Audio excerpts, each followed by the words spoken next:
ओम श्री गणेशाय नमः। श्री गुरुभ्यो नमः। श्री मात्रे मेधासूक्तम्।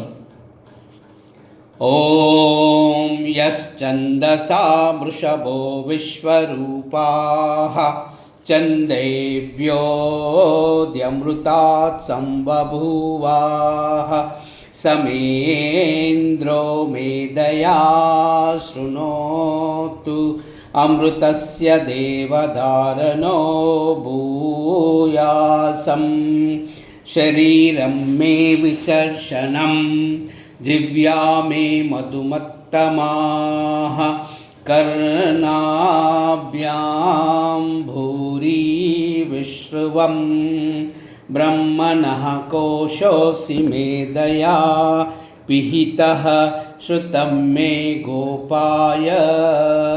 ओम शांति शांति शांति। ओम मेधा देवी जुषमानन आगाद विश्वाची भद्रासुमनस्यमानः त्वया जुष्टानुदमाना दुरुक्तान् बृहद्वमेम विददे सुवीराः त्वया जुष्टऋषिर्भवति देवी त्वया ब्रह्मा गता श्रीरुत त्वया जुष्टश्चित्रं विन्दते वस्तु सानो जुषस्व द्रविणो न मेदे मेधां मा इन्द्रो ददातु मेधां देवी सरस्वती मेधां मे अश्विनावुभौ वा दत्तां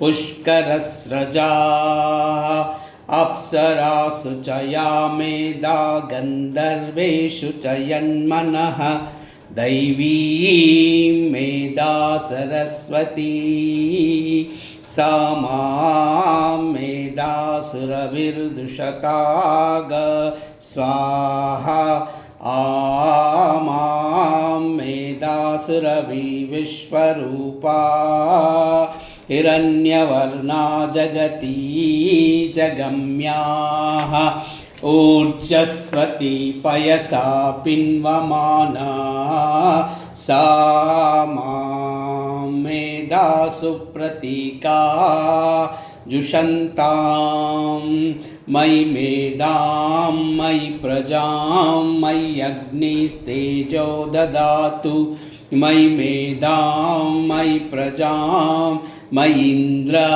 इन्द्रियं ददातु मयि मेधां मयि प्रजां मयि सूर्यो व्राजो ददातु। ॐ हंसाय विद्महे परमहंसाय धीमहि तन्नो हंसः प्रचोदयात्। ॐ शान्ति शान्ति शान्ति।